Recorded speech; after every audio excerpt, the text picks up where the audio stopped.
Hey everybody, Jeff from Corrugated Cavalier here, coming to you early in the morning once again. Beautiful day in July. This is my third video in the installation on my own personal journey into Bolognese swordsmanship, just kind of dipping my toes into it this summer, and I'm primarily going with the works of Giovanni della Gocchia. So today we are talking about the stepping in the guards, or at least that's what this form is under the heading of, stepping in the guards.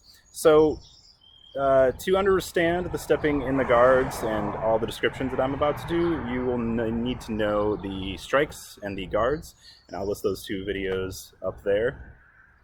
You can also find really good resources on this from Ilka Harkinen and Martin's channel, which I can't really pronounce, and I'll link those below. They also have some videos on the stepping in the guards, I believe. Okay, so up to this point, Della Gocchia hasn't really talked about footwork in his system much, and really this section, this fourth heading is very, very brief. Just to summarize, I'm not going to go through the whole thing. It says basically you step neither large nor small, so that you may retire or retreat without bodily discomfort, and the forward leg is bent with your foot pointing straight at the enemy, and the back leg is curved and somewhat diagonal. The foot is somewhat diagonal. And you stand full of grace. So really all you need to know are forward and backward passes for this form, to be perfectly honest.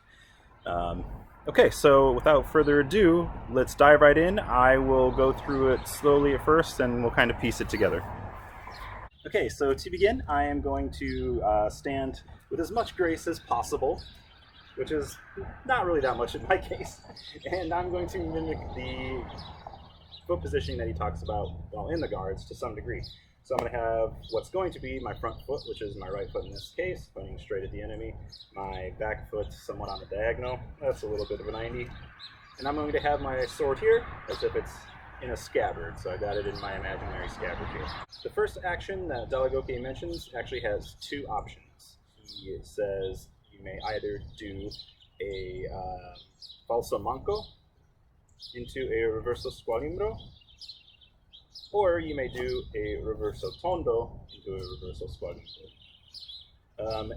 If you're perceiving this as drawing the sword, I kind of prefer the reverso tondo.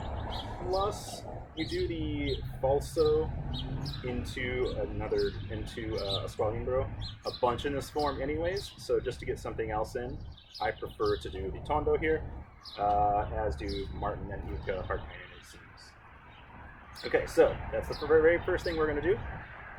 Draw our imaginary sword, and while stepping forward, you do two actions. So you can just kind of be in place for the reverso tondo, and then the squalimbro, or you can try to time it so your foot's moving for both. Either way, it's hard to say exactly what you want there. But the important part here is we end in coda lunga stretta. Now our hand can be nice and on our hip. All very Bolognese. And so now we're in coda lunga stretta, and we're going to end here too.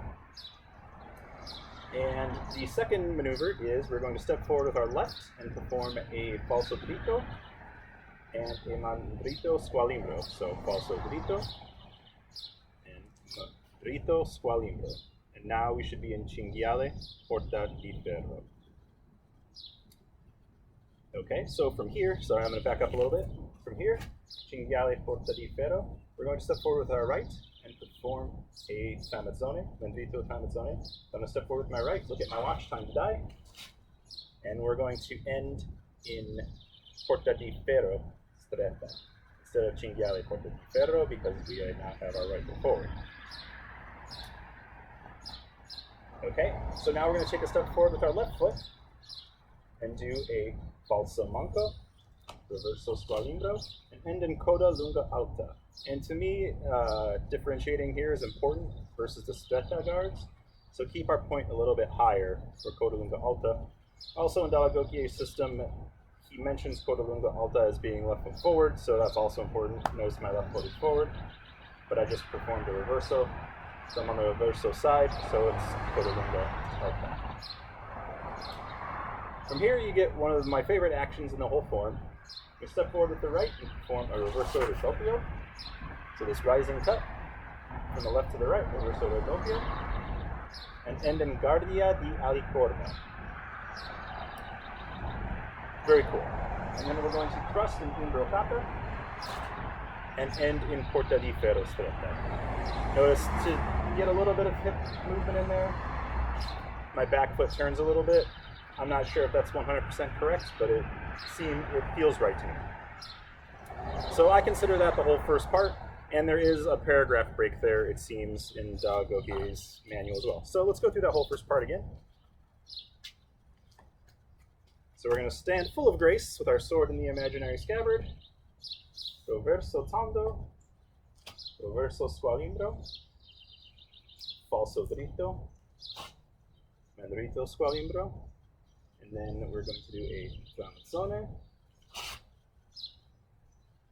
and then we are going to do a falso manco, reverso squalimbro, and end in coda lunga alta.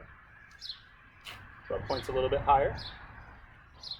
Then we're going to step forward with our reverso ridoppio and thrust in imbrocata, and that's the first part of the form.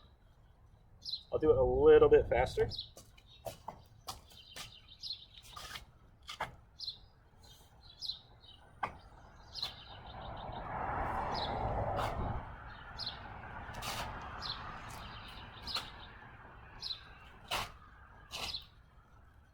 Okay, that's the first part of the form. So the second part of the form, we're going to be walking backwards for the whole thing. So we're here, after our thrust in imbrocata, in porta di ferro stretta. So our first movement is going to be a falso manco and reverso squalimbro, ending in coda lunga alta once again, making sure we get that distinction. Coda lunga alta, the point is higher. Now we have two tramezzoni in somewhat quick succession. So we step back with both of them, so tramezzone and in porta di ferro stretta, tramezzone and in cinghiale porta di ferro stretta. And then we have, you guessed it, falso manco, reverso squalimbro, and we end in coda lunga stretta. And we're back to the guard that we started in. And if you want, you can go back to having the sword in the scabbard if you want. So let's take that second part again.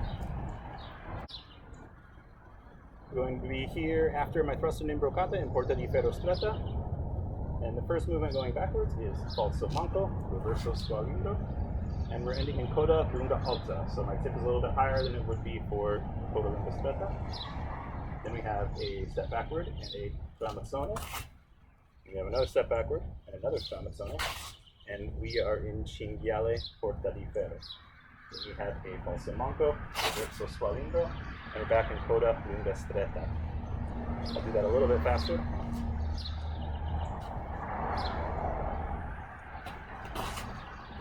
Tramezzone, tramezzone, falso manco.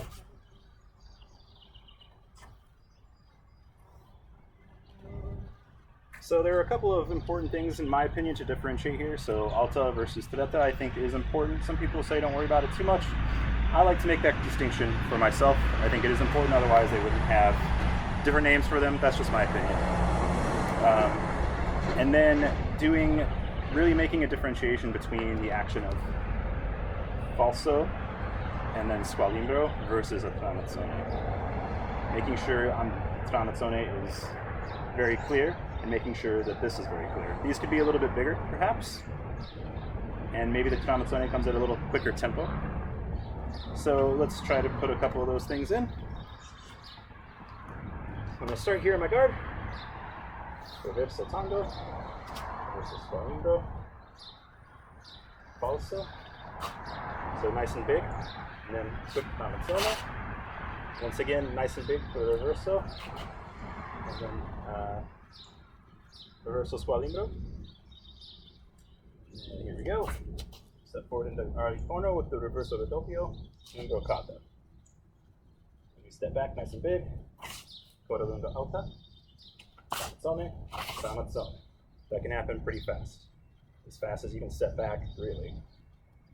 And then nice and big again, reverso. We end in coda lunga stretta. And we're done.